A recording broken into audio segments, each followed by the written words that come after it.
Change your heart, change your life, change the planet. Hi everybody, it's Tim Van Orden, and today I want to talk about things that we have to do, things that are really important, but yet we avoid them like the plague because they feel like they're going to take forever and we just don't have the time. Notice that I said the word feel there. They feel like they're going to take forever, but they're not actually going to take forever. It just feels that way. And it's that feeling that makes us avoid them. It's not the task itself, and it's not the steps that we have to take. It's the feeling that gets us to avoid it. So why is this happening, and what do we do about it? I think the best way to unpack this is to use a metaphor that Albert Einstein found quite useful when he was thinking about the speed of light and his theory of special relativity. You're in Tokyo, standing on a train platform, and a train is approaching the station. It's not going to stop at this station. It's an express. And it's just going to blow by you as you wait for your train. In Tokyo, these bullet trains move around 200 miles an hour. So how much of that train do you think you're going to see as it goes by? Probably not much. You're going to know it's a train. You might get the general color theme, but you're not going to tell me anything about the conductor. You're not going to tell me anything about the passengers. You're not going to be able to read any of the text on that train. It is going to be a blur at 200 miles an hour. But as your train approaches the station, coming in much slower and eventually coming to a stop, it's going to come into greater and greater focus as it slows down and moves at the speed of life. So you have to think about how our brains evolved.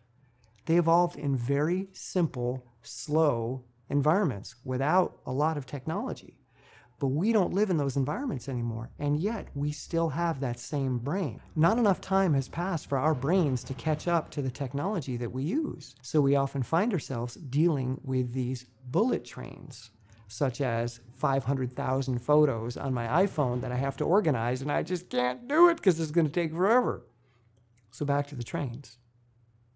If that train stops and you get on, it doesn't matter how fast the train is moving. From your perspective, the train is going to be standing still and it's going to be the world outside that's moving. So if you on that train are now going along at 200 miles an hour and you pass somebody else standing on a train platform waiting for the next train after you, they're going to see you as a blur and you're going to see them as a blur. But you're going to see everything on your train crystal clear. And this is what Einstein realized, that time is relative, space is relative, and they change their shape to keep the speed of light constant. We don't know why, but that's just the way it works. So how this applies to you is this. When we think about a project that is totally overwhelming and yet needs to get done, and there's no possible way we're going to ever find the time to do it, that's a train moving by at 200 miles an hour. And I'm like trying to get details. I'm trying to find steps, and I can't. I see a blur. How could I possibly deal with that? It's a Tokyo commuter train. It's got like 500,000 people on it, or pushed in by these professional pushers. If you don't know what I'm talking about, look it up. Train pushers, Tokyo. Crazy! Anyway, we've got to slow that train down because we have trains of thought. We have these abstract concepts of what our future is going to look like. We run simulations. We do it all the time. You probably don't realize it, but every thought that you have, especially about the future, is a simulation. Your brain is predicting what is likely to happen in the future. And then you believe that it's actually happening, or that it's actually going to happen exactly as you simulated it. So when you think about organizing your photos and it's like, wow, just not enough time in the world, it's going to take forever, that's a simulation that you've just run. And in that simulation, your train of thought was moving past your station at 200 miles an hour, and it had no intent on stopping to pick you up. It's out of your control. You're not the conductor. So what we have to do is to slow that train down. And we do that by, number one, realizing this is a simulation that I'm running. I am the conductor. We say, wait a minute, that's a really scary thought and I'm staring at a computer screen, but where am I? Odds are that you're safe right now and there really isn't any rush to get any giant thing done right now. We don't have to deal with the entire train right now. But when it's moving that fast, that's all we see is the entire train with all of its contents. Overwhelming. So by being mindful, by getting into this moment, by immersing ourselves in this reality outside of the simulation, we can begin to see that, oh, that's a train of thought. What if I step back and don't engage as if that's real? What if I engage with it as if it's a train of thought, which it actually is? If we slow that down, we start to see steps. We can look through the windows of that train and we can pick out individual people and get some information about them. How tall they are, what they're wearing, etc. What do the steps look like? How big are they? How many are they? How many photos are we going to have to deal with? How many folders? How many train cars, etc. So let's slow it down by being mindful. And then maybe we can open the door a little bit and look inside and peek our head in. That's going to give us more information.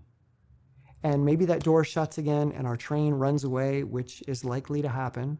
Any of you that have ever meditated, you know that the brain doesn't wait for you. It's not going to hold still forever. It's going to charge off again. So we're not going to get this long pause where we can completely stop our brain from having these simulations moving at this ridiculous speed. But with practice, with mindfulness, with grounding, we can slow them down. We can open up those moments just a little bit, take a peek, grab some data, and work with it. We can take a step with that little bit that we got. And if we practice this enough, we can open that moment or open those doors wider and wider and wider until we can eventually get on that train. And when we get on that train and the doors close and it now takes off at 200 miles an hour, from our perspective, it's still. But yet there we are, able to interact with all of the contents at the speed of life, the speed that our brains are built to operate at. We can take our time on that train. But anybody standing on the platform watching that new train go by, they're going to be like, oh my God, look how fast he's moving. That's crazy. How is he doing it? That's called a flow state. And a flow state is where you can be mindful enough to slow your simulations down, open them up, get on board, and then gently take each detail into consideration and work with it as it shows up. There's no rush once you get on the train. So rather than seeing our thoughts rush by us, slow them down, open them up, and get into them. Get into that simulation as a grounded person and flow with them. And what you'll discover is that you can lie down and take a nap on that train, and you can wake up in a totally different place.